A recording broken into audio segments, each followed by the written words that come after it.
Explorons ensemble les projets. Alors voyez le projet comme un container de données qui va vous permettre de matérialiser, on va dire, des travaux qui sont naturellement collaboratifs ou personnels, mais on va dire complexes. Faites le parallèle avec le monde papier. Là où vous auriez besoin d'avoir un classeur, donc une farde, avec par exemple différentes personnes de contact, des plans, différents rendez-vous, des procès-verbaux de réception, les résumés de réunion, ce genre de choses, bah, clairement on est dans du complexe, donc un projet va nous aider. Un projet, ça peut matérialiser une vente, par exemple un appel d'offres qui est un peu complexe. Ça peut matérialiser une réalisation, la réalisation d'un chantier. Ça peut matérialiser le déménagement de l'entreprise, une campagne marketing, toutes sortes de choses. Je vous propose d'en créer un. On va faire ajouter un projet. On va mettre, je sais pas, on imagine que je vends des piscines. Installation de piscine. Voilà. On va mettre qu'il est en cours, qu'il commence maintenant, et qu'on se fixe comme deadline fin février par exemple. Alors, petit truc, projet public. Souvenez-vous, lorsqu'on a vu l'administration de Simple CRM, il existe trois types d'utilisateurs. L'administrateur, qui est Dieu ou une déesse, l'utilisateur classique qui voit tout sauf ce qu'on lui interdit de voir, et les utilisateurs projets qui ne voient rien à part les projets où on les invite à collaborer.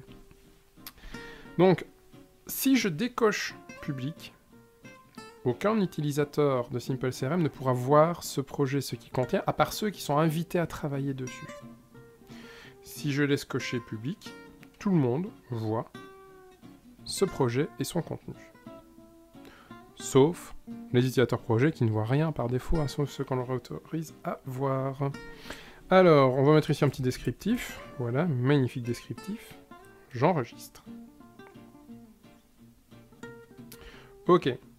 Donc, note, motivation succès, motivation échec, ça c'est l'instant critique. Modifier, motivation succès, ça, boum, motivation échec, ça, boum.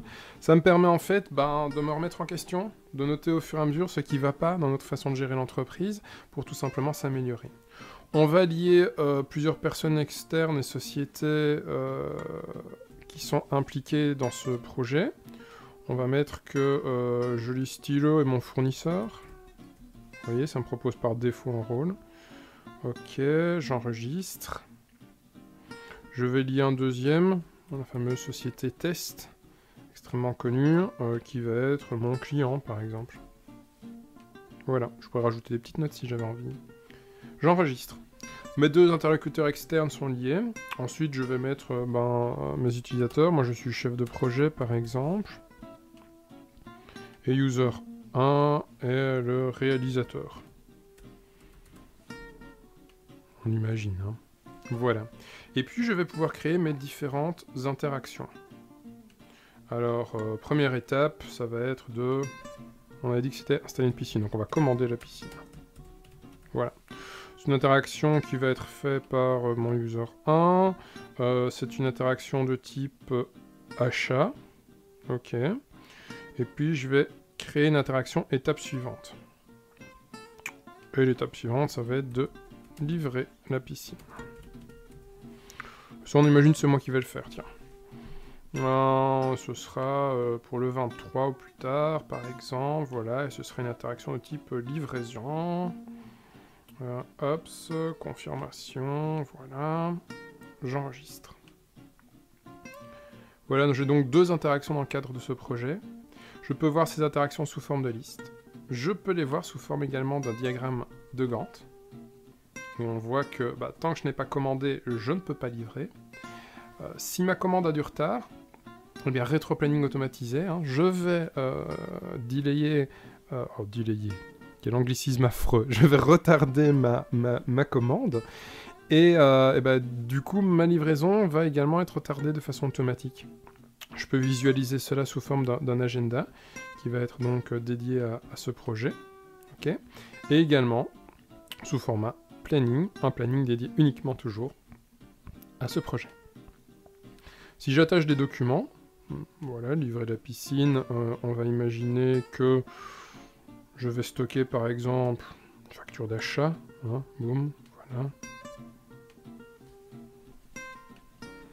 Hop, c'est un achat. Hop, c'est une facture totale. J'enregistre.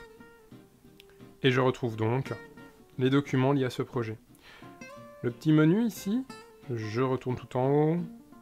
Je vais voir les contacts. Si je veux naviguer directement en document, je clique sur Documents. Ça me permet de naviguer à l'intérieur d'un projet très facilement. Donc, pour rappel, le projet peut donc se transformer également en extranet, hein, pour des partenaires, pour des commerciaux externes, ce genre de choses. Pour ça, je vous renvoie vraiment vers la documentation complète.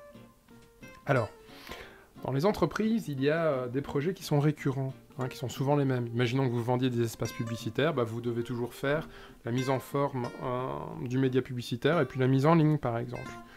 Prenons un cas qui m'est proche, chez Simple CRM, lorsque l'on signe un client, on a 13 étapes d'accompagnement client, des étapes qui sont à faire le jour même, comme par exemple migrer son serveur, jusqu'à 122 jours dans le futur, si je me souviens bien, qui sont des demandes de feedback, des conseils d'accompagnement, des choses comme ça. Or, si à chaque fois qu'on a un client, on fallait créer 13 étapes à la main, ce serait vraiment lent et peu pratique. On peut donc automatiser tout cela. Pour cela, je vais en haut à gauche dans mon lanceur d'application, et je vais cliquer sur modèle de projet. Je vais créer un nouveau modèle. Je vais lui donner le nom suivi nouveau client, par exemple. Je vais mettre qu'il est en cours. Un petit descriptif, blablabla. Voilà. Ensuite, je vais dire que c'est lié à la société et au contact principal. Utilisateur par défaut. Je vais mettre moi. Je vais mettre que je suis contrôle de suivi. Ah, j'avais oublié de cliquer sur enregistrer. Sorry. Voilà.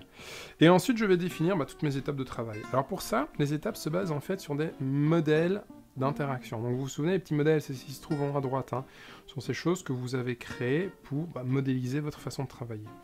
On imagine que la première étape, c'est la vente. Voilà. ECE à faire J+0. Ensuite, on va devoir faire enregistrer la facture de vente, par exemple. On doit faire ça le lendemain, donc J+1. Je ne sais pas moi, on doit faire une tâche de comptabilité, non, une tâche marketing, par exemple. Hop, ce serait par exemple demander au client s'il est content et s'il veut nous ramener d'autres clients. On doit faire ça au bout de 30 jours. Voilà, j'enregistre. Alors je pourrais créer autant d'étapes que je veux, hein. C'est juste pour l'exemple. Voilà, c'est créé.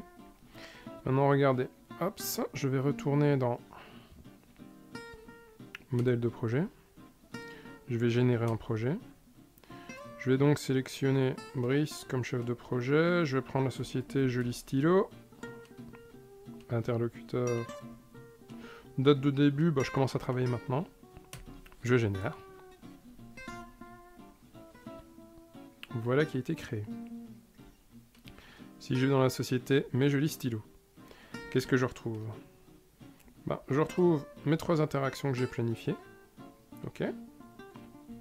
Si j'avais envie de voir, je vois que ça a créé un nouveau projet, suivi de nouveaux clients. Si je rentre dedans, je retrouve évidemment toutes mes interactions que j'ai créées. Vous avez compris la logique, dans Simple CRM, tout est lié, que je rentre par société, contact, par interaction, par projet, je retrouve la même chose et la même vue, ce qui est très pratique puisque c'est donc Simple CRM qui s'adapte à votre façon de travailler.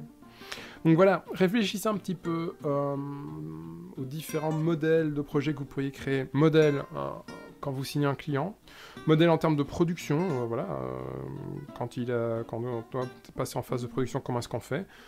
Un modèle d'accompagnement, un modèle de gestion administrative, différentes choses. Repérez un petit peu ces grands processus métiers qui sont répétitifs au sein de votre entreprise, et puis modélisez-les, parce que du coup, en un clic, ça se crée, et ensuite, j'ai une traçabilité, je vois où on en est, voilà, j'ai terminé ça, ok, je passe en terminé, il me reste encore ces 2 étapes-là à terminer, etc. Ça me permet vraiment d'avoir une visibilité, une traçabilité, et de mettre en place tout simplement une qualité de suivi de la relation client qui est tout simplement irréprochable.